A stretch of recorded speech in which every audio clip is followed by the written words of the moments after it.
わしじゃ、不気味度を魅力じゃ。今回は、ザ・ファイヤーメンの続きをプレイしてくのじゃよ。消防士の活躍を描いたスーパーファミコンのアクションゲームじゃな。クリスマスの夜、化学薬品を製造するメトロテック社で起きた火災を鎮火するために乗り込んだピートとダニー。引火すると大爆発する開発中の薬品 MDL は回収できたものの、地下ボイラー室はすでに手に負えない状態になっていた。ビルの設計者のウェラーによると、屋上の貯水タンクを制御室から操作して放出できるらしいので、制御室のある3階に向かうのがステージ3じゃ。このステージもテンション高めのロック調な BGM が、焦燥感と緊張感を高めてくれるのじゃよ。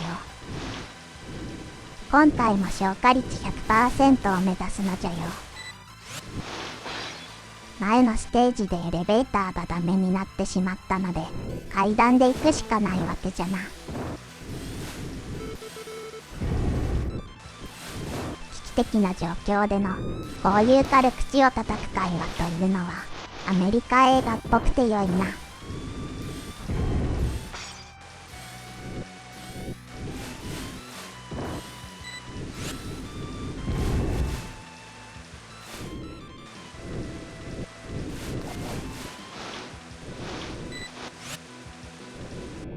序盤のステージと比べると、ただその場で燃えている炎だけでなく、複雑な動きをしてくる炎が増えてくるのじゃ。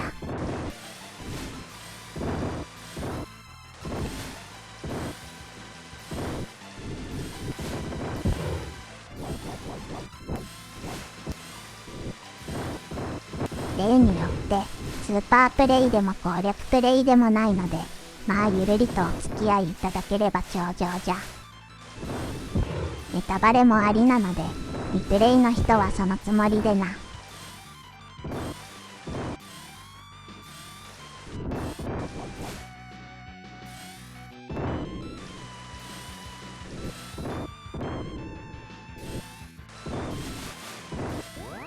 し、消火ボムが3つ集まったので、香水がハイパーウォーターになったのじゃ。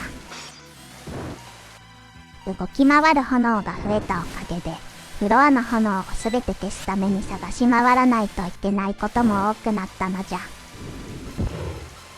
こういうのが地味に制限時間に影響してくる。正直言って制限時間は結構シビアであまり余裕はないのじゃ。ゴーゴーという音が聞こえるので、まだ炎が残っているのじゃ。このフロアはこれで OK じゃな。お、生命反応レーダーに反応があったのじゃ。どこかに要救助者がいるな。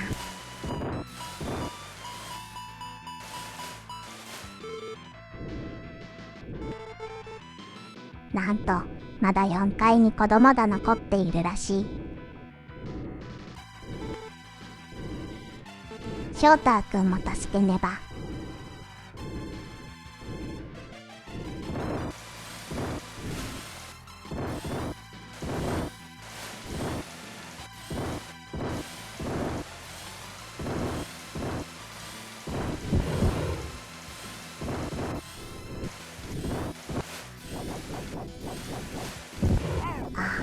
完全に囲まれてしまったな。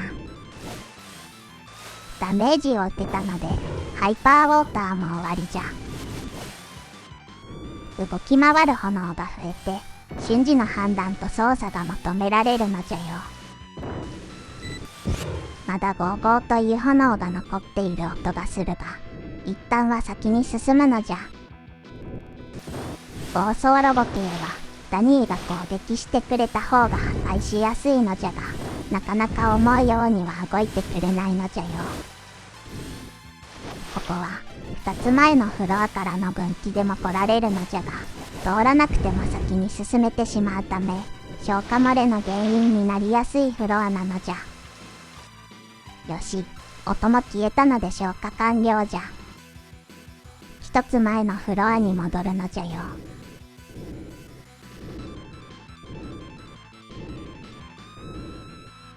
実は先に進むにはここを右に行くのが正解なのじゃ。あ、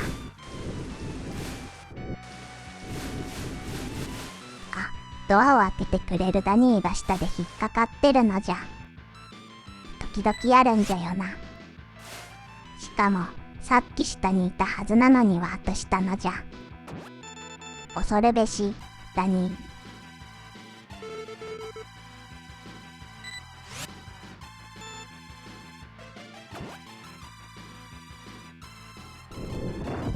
とりあえず先に進むのじゃ。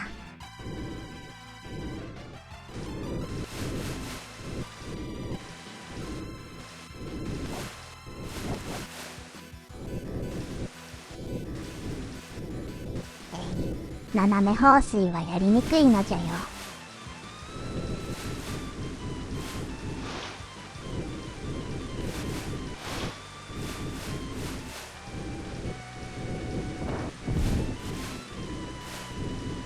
ここのエリアはとにかく落とし穴に注意しながら進むのじゃ。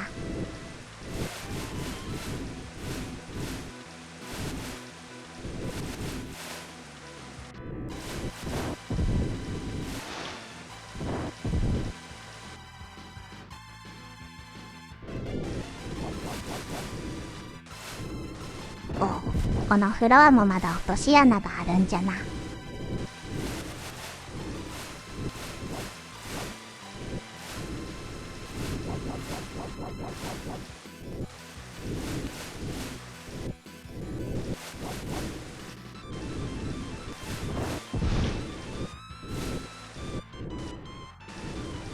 だんだんと斜め放水を使いこなさないと先に進めなくなるのはなかなか良い難易度設定だと思うのじゃ。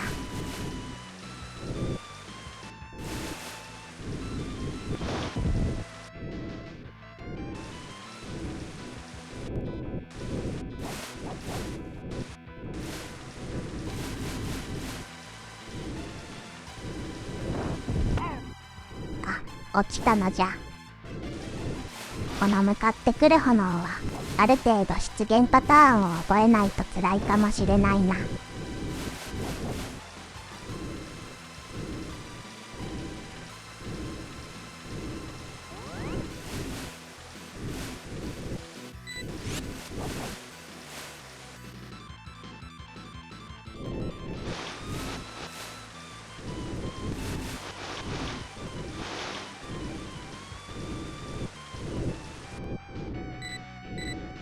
ようやく3階に到達したものの、ドアが壊れて先に進めないようじゃ。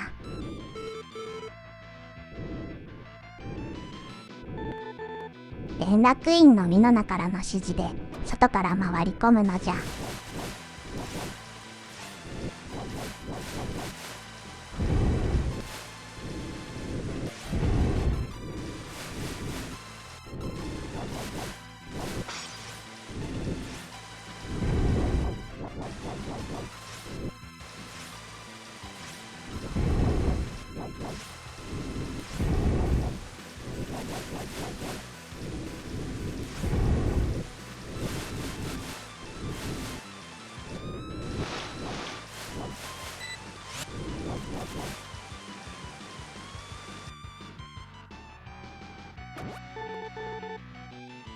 おう、はしご車を使って移動とは消防隊っぽいな。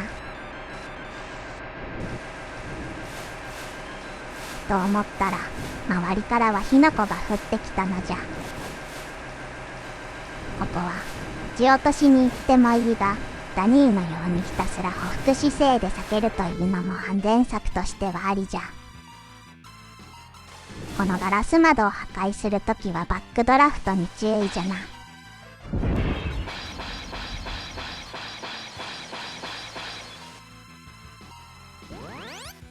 ハイパーウォーターもゲットして再び内部に突入じゃ。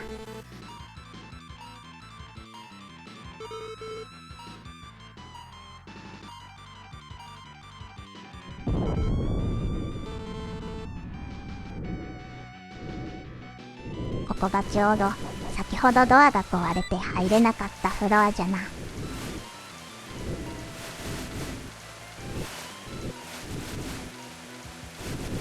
ほど瓦礫で埋まっていて、これで入れない理由が分かったのじゃ。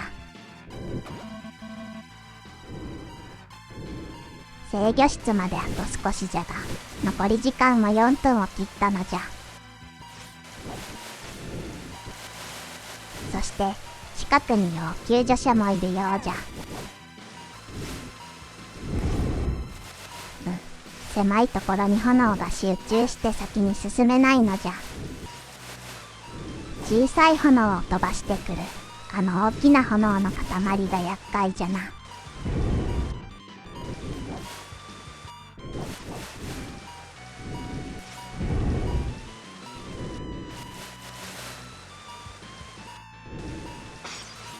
両側にいるので片側ずつ確実に消化していくのじゃ。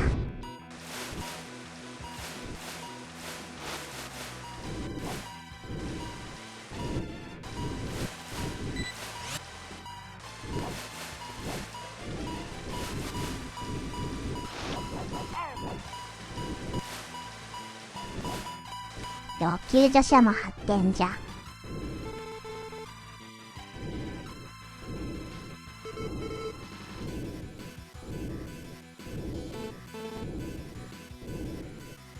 しかし毎度のことじゃが、ダニーは要救助者をどこに連れて行っているんじゃろうか。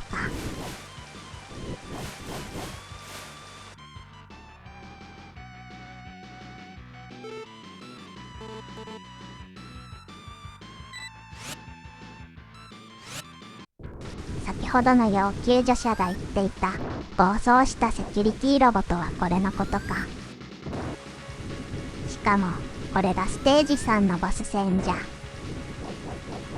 レーザーみたいなので突っ込んでくる方向はわかるので、かわしながら攻撃じゃな。わ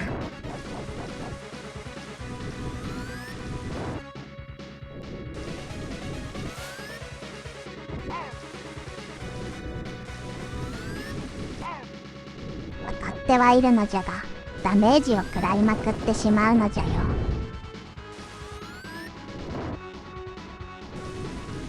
だんだん動きが速くなってきたのじゃ。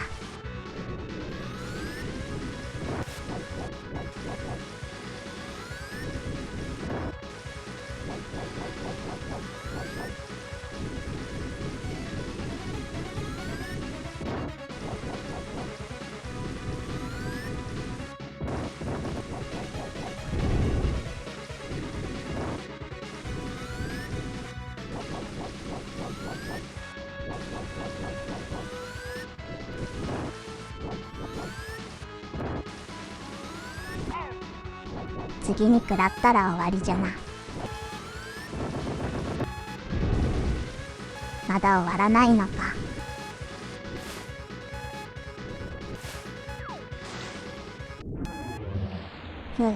最後は結局ボムに頼ってしまったのじゃ。ギリギリじゃったが、消化率も 100% でクリアじゃ。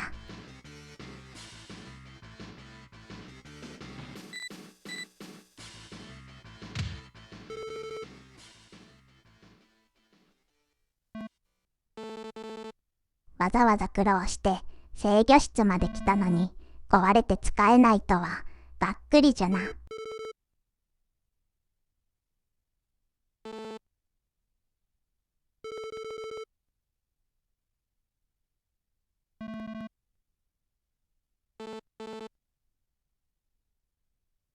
回収した MDL を使って直接貯水タンクを破壊するというとんでもないプランになったのじゃ。というわけで屋上に向かうステージ4のスタートじゃ。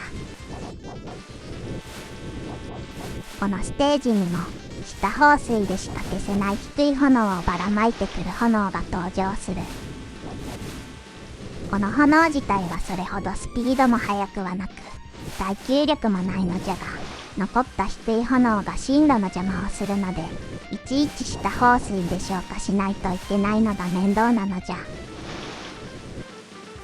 今までは消火率に関係ないのでほぼ無視していた低い炎じゃが、この辺りからは通行の邪魔をする存在として地味に厄介になってくる。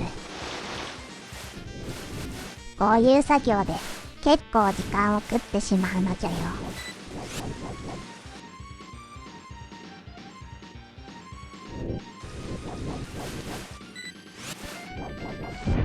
危なかったのじゃよ。ピートが忠告したにもかかわらず、ダニーは平気でどんどんドアを開けていくので、バックドラフトの兆候が出たらすぐに匍匐姿勢をとるのを忘れずに。ただ、バックドラフトは周囲の炎も巻き込んで消してくれるので、うまく使えると良いな。ここは一旦、右に行ってここの行き止まりのフロアを消化しておくのじゃ。消化率 100% を目指すには重要じゃ。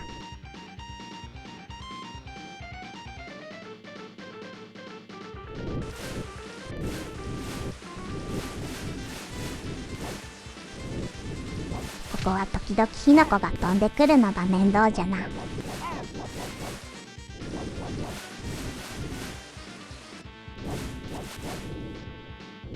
とは小さい炎に見えて近づくと巨大化して襲ってくる炎も結構嫌なやつじゃ。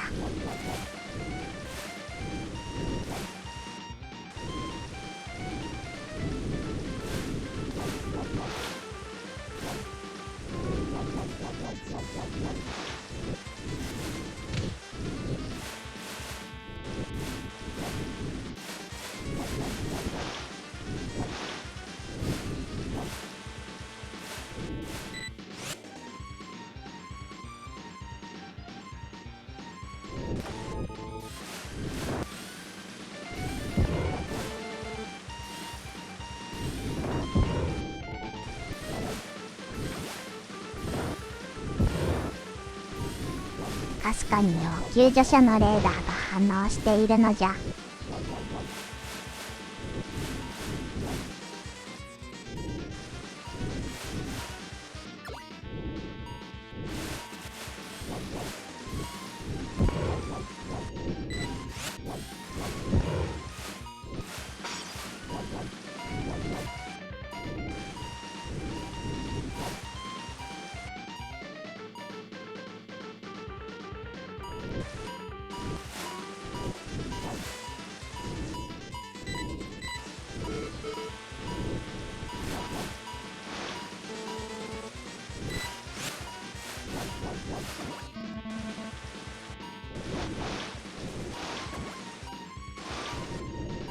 ここがさっき寄り道した行き止まりの反対側になっているわけじゃな。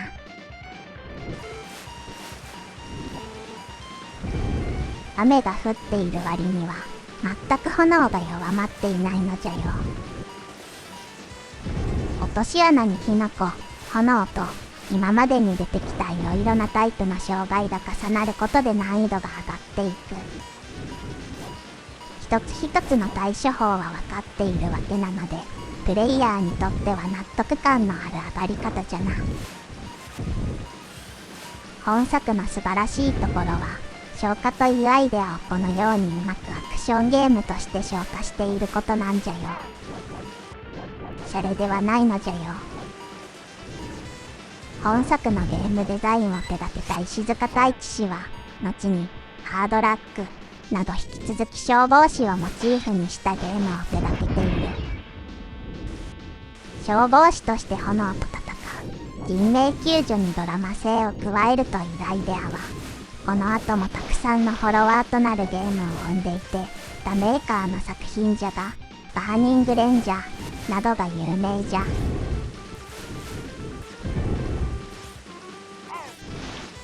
なんかいつの間にか結構ダメージを食らいまくってゲームオーバー寸前じゃな。これでボス戦に突入するのはさすがに無理なので、要救助者を助けてライフを回復させたいところじゃな。ここ通れるかどうかが本当に分かりにくくて、最初は気づかなかったのじゃ。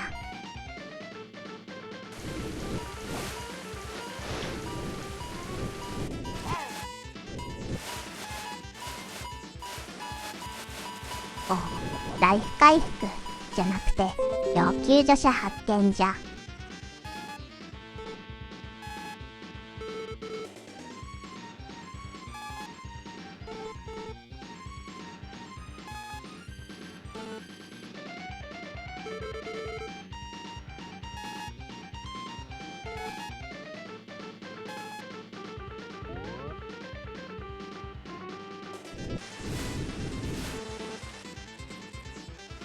翔太くんは確か4階のはずじゃな。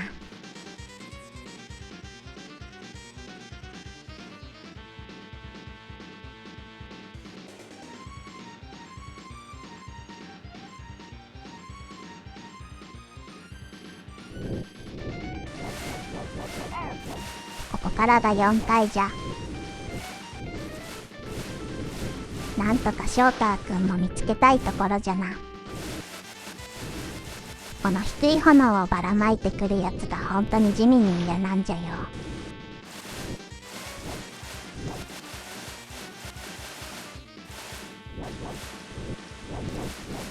ここのエリアは低い炎をばらまいてくるやつに気を取られると天井から落ちてくる照明にダメージを受けてしまう。照明の落ちてくるタイミングと場所が分かりにくいので注意じゃ。低い炎はダメージこそ受けないものの進路を塞いでしまうので適度に消しておかないと照明が落ちてきた時に逃げられなくなってしまうのじゃよ。ここは本当にこのゲームで屈指の高難易度エリアだと思うのじゃ。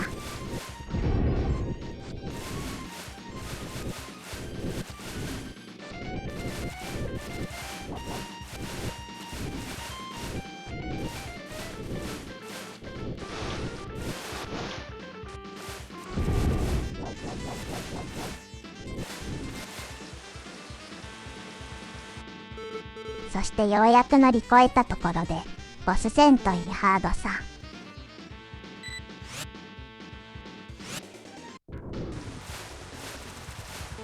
ボス自体はそれほどの攻撃力はないが床が動いているので操作しにくいのと一定間隔で襲ってくる炎の波がくせ者じゃ。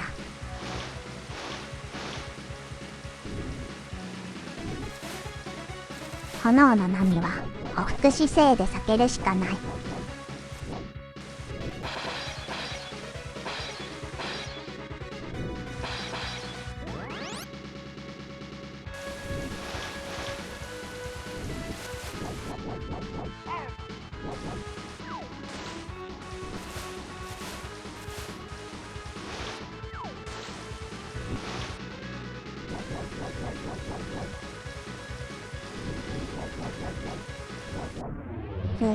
なんとか倒せたのじゃ。ステージ4も消化率 100% 達成じゃ。今回はここまでじゃな。では次回もよろしくな。